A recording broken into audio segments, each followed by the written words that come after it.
Hi friends, அனைவருக்கும் வணக்கம். இன்றைக்கி நம்ம பார்க்க போகிற வீடியோ என்னென்னு பார்த்தீங்கன்னா, சுரக்காய் குழம்பு. வாங்க தேவையான பொருட்கள் பார்த்துடலாம். சுரக்காய் குழம்புக்கு தேவையான பொருள் என்னென்னு பார்த்துடலாம். ஒரு சின்ன சுரக்காய் க்ளீன் பண்ணி தோலை உரித்து நறுக்கி, குழம்புனால கொஞ்சம் மீடியம் சைஸ் வச்சுருக்கேன். நறுக்கி கழுவி சுத்தம் பண்ணி வச்சுருக்கேன். அதுக்கப்புறம் பார்த்திங்கன்னா, தாளிக்கிறதுக்கு பெரிய வெங்காயம் நறுக்கி வச்சுருக்கேன்.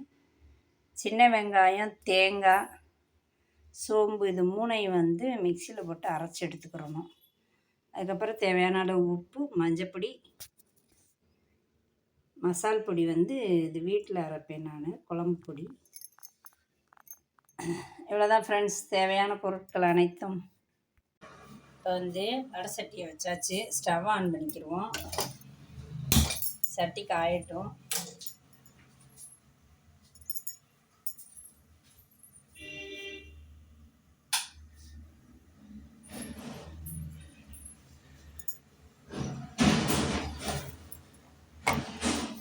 காஞ்சதுக்கப்புறம் தேவையான அளவு எண்ணெய் விட்டுக்கலாம். இது ஸ்பூன் கணக்கெலாம் இல்லை, நீங்களே நிதானமாக விட்டுக்கலாம். எண்ணெய் தேவையான அளவு விட்டுக்கோங்க. அதுக்கப்புறம் எண்ணெய் கொஞ்சம் காயட்டும். எண்ணெய் காஞ்சிருச்சு. தாளிப்புக்கு கடுகு, உளுந்தம்பருப்பு,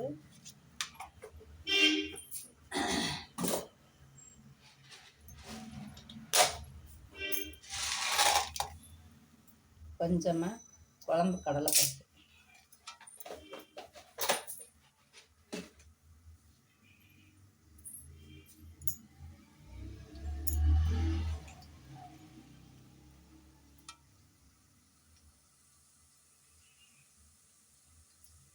கடுகு வெடிக்கட்டும்.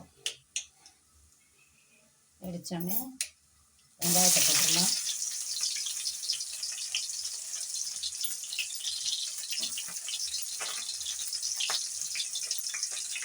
வெங்காயம் கொஞ்சம் வதங்கிடுச்சு. இதெல்லாம் வதங்கினா போதும். இதுக்கப்புறம் தக்காளி பொடியாக நறுக்கி வச்சுருக்கேன். 2 பழம், 2 தக்காளி பழத்தை பொடியாக நறுக்கி அதையும் இதோட போட்டு நல்லா வதக்கணும். இப்போ தக்காளி வதங்காது. அதுக்கு தான் நம்ம என்ன பண்ணுறோம், உப்பு போட்டுருவோம். தேவையான அளவு உப்பு எடுத்து வச்சுருக்கேன். உப்பு போட்டுடலாம்.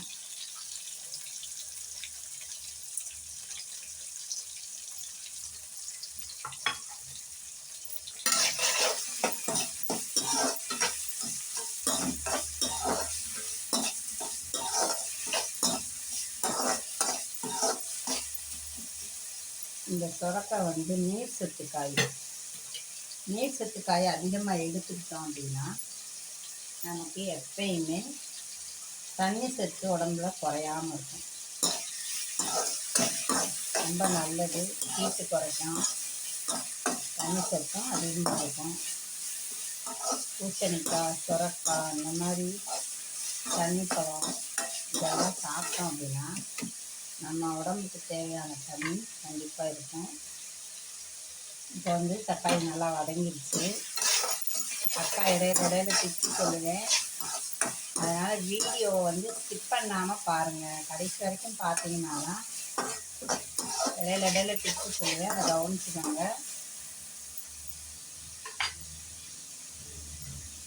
இப்போ நம்ம சுரக்காய் கழுவி சுத்தம் பண்ணி வச்சுருக்கேன். அதையும் இதோட போட்டுக்கலாம்.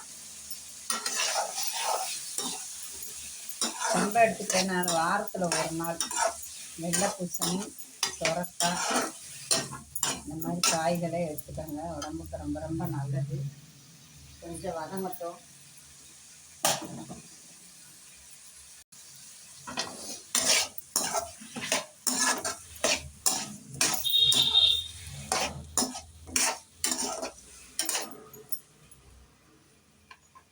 அடுப்பை ஏற்றி வச்சுக்கலாம்.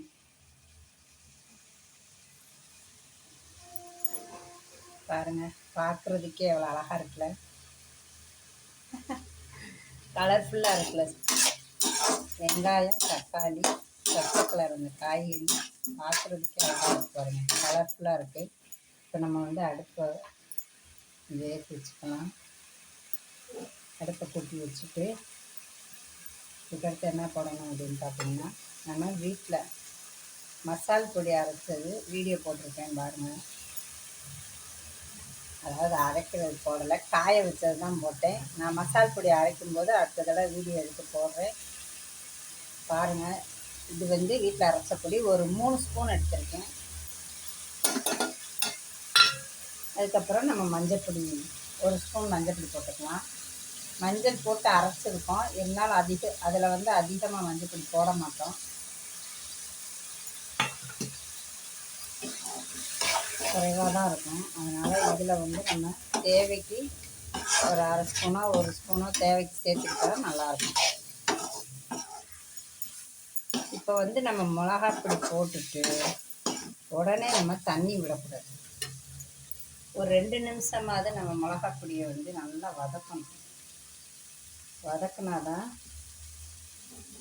கடைசி நம்ம இறக்க போகும்போது எண்ணெய் பிரிஞ்சு வரும் பாருங்க, அது வந்து இதனால தான் வர்றது. நம்ம இப்படி பெரட்டி மசால் பொடி நல்லா பெரட்டிட்டு அதுக்கப்புறமா நம்ம வந்து தண்ணி ஊற்றணும்.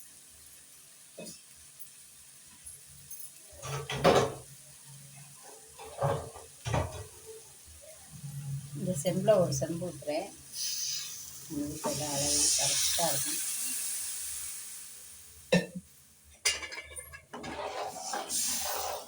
நல்ல மிளகாப்பொடியை கரைச்சி விட்டுறலாம். உப்பு போட்டாச்சு, மஞ்சள் பொடி, மிளகாப்பொடி எல்லாம் போட்டாச்சு. இப்போ வந்து நம்ம இதை அப்படியே குழம்பு கூட்டி வச்சாச்சு. இதை அப்படியே கொதிக்கட்டும், மூடி வச்சிடலாம். இப்போ வந்து அரைக்கிறதுக்கு என்னென்னு பார்த்துக்கலாம். இன்னொரு தடவை சொல்கிறேன் பாருங்கள். மிக்ஸி ஜார் ஒன்று எடுத்துக்கோங்க. அதில் வந்து என்னது எடுத்து வச்சோமே சோம்பு அதில் போட்டுருங்க.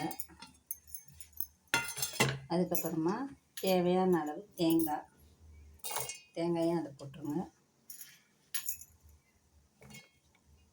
இந்த சோம்பு, சின்ன வெங்காயம், தேங்காய் இதை அரைச்சி ஊற்றணும் அப்படின்னா சோம்பு வந்து நல்ல வாசத்தை கொடுக்கும். அதுக்கு தான் சோம்பு போடுறது.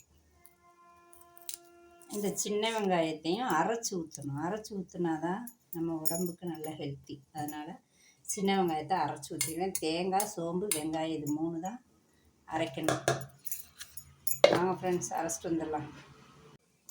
இங்கே பாருங்கள், அரைச்சிட்டு வந்தாச்சு. ரொம்ப வலுவலுன்னு அரைக்கக்கூடாது, டேஸ்ட் இருக்காதனால கொஞ்சம் கொரப்பாக அரைச்சா போதும். இந்த அளவுக்கு அரைச்சி வச்சுக்கோங்க. குழம்பு வந்து ஒரு கொதி வரவும் அதுக்கப்புறம் நம்ம ஊற்றிக்கலாம். இப்போ பாருங்கள், குழம்பு நல்லா ஒரு கொதி வந்துடுச்சு.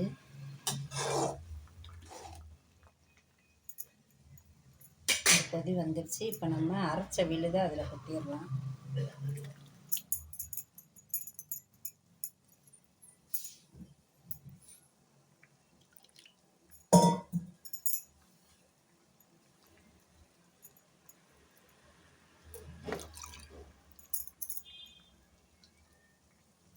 அதுக்கப்புறம் மிக்ஸி இந்த ஜாரை கழுவுன தண்ணி கொஞ்சம் ஊற்றிக்கலாம்.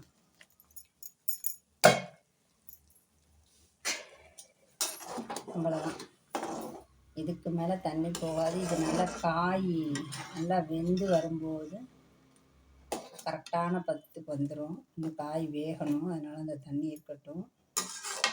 இவ்வளோதான். ஓகே, 2 கொதி வரட்டும், நம்ம அப்புறம் என்னன்னு பார்க்கலாம்.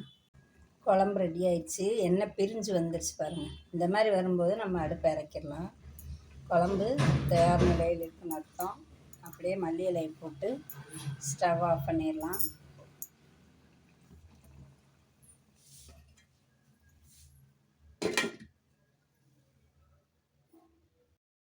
வாங்க, சாப்பாடு ரெடி ஆயிடுச்சு.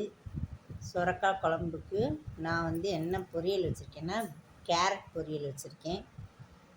வாங்க சாப்பிட்டு பார்ப்போம், டேஸ்ட் எப்படி இருக்குன்னு பார்ப்போம். இதே மாதிரி நீங்களும் செஞ்சு டேஸ்ட் எப்படி வந்திருக்குன்னு கமெண்ட் பாக்ஸில் சொல்லுங்கப்பா.